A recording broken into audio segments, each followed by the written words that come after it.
Coach Silvio Rocha, è stata una partita sicuramente molto combattuta dal punto di vista fisico.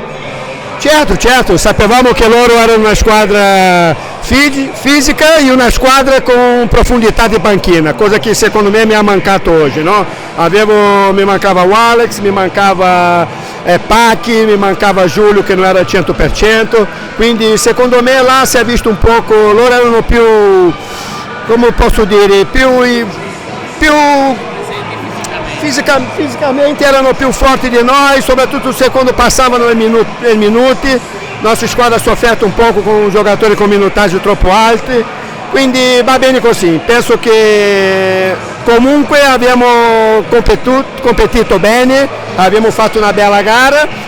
L'importante era continuare facendo punti perché noi adesso abbiamo un obiettivo chiaro che è provare a entrare in Coppa Italia, quindi era un scontro diretto, no? Una squadra che alla fine sarà lì con noi a lottare per questo posto, quindi è la seconda settimana di fila che giochiamo contro squadre con partite che la Coppa Italia si gioca tanto, no? Settimana scorsa con Sandra Abate e adesso con loro.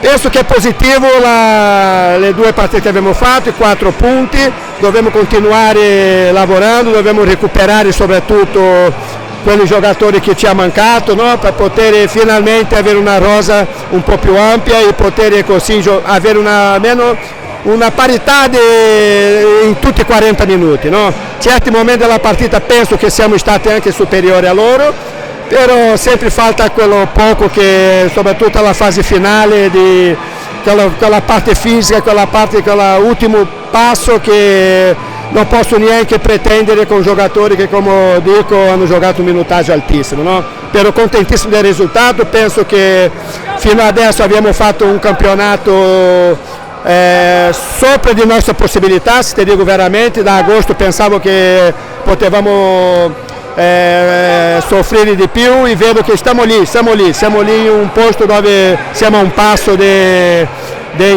raggiungere un obiettivo che sarebbe per noi fondamentale e soprattutto stiamo allontanandosi un po' di quella zona pericolosa che è la zona salvezza, no? Zona play-out, no?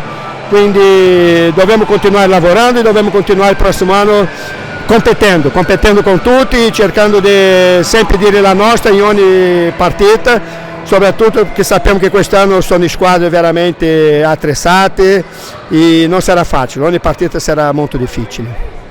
Allora, quest'oggi partita sicuramente molto combattuta dall'inizio alla fine, partiamo proprio dalla fine.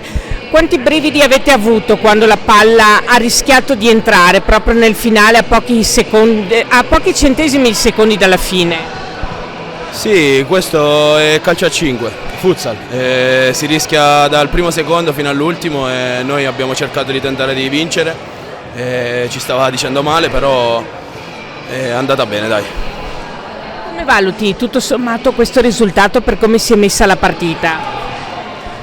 Beh, alla fine è un risultato che ci può stare, anche se noi volevamo la vittoria e purtroppo abbiamo subito questi gol un po' così, però ci rifaremo sicuramente, il cammino è lungo per centrare l'obiettivo che è la qualificazione alla Coppa Italia, daremo tutto, stiamo dando tutto, quindi benissimo così. A vedere il bicchiere mezzo pieno, comunque tu sei stato autore di ottime parate quest'oggi. Sì, diciamo che sono stato chiamato in causa comunque poche volte, mi sono fatto trovare pronto quando c'era bisogno. Mi dispiace ricevere questi gol, come ti ho detto prima, un po' strani, però è calcio a 5, non ci possiamo fare niente. Quest'anno sono stati molti pareggi della Came. Sì, perché comunque l'obiettivo nostro principale è quello di competere con tutti. I pareggi stanno dando voce a questa cosa, stiamo comunque competendo molto bene, abbiamo comunque ricevuto solo 2 sconfitte. L'unica cosa è che ci manca quel piccolo passo, quel piccolo dettaglio per trasformare questi pareggi alle vittorie. Noi non vediamo l'ora, diamo sempre il massimo pure negli allenamenti e questa è l'unica strada per raggiungere l'obiettivo che è quello di vincere. E quindi oltre a quelle cose che ci hai appena descritto, che cosa ti aspetti dal nuovo anno? Tanta competitività, tanta voglia di fare bene perché questo gruppo se lo merita e ti ripeto, lavoriamo veramente al massimo, abbiamo alzato il livello anche degli allenamenti rispetto all'anno scorso e vogliamo arrivare alle vittorie.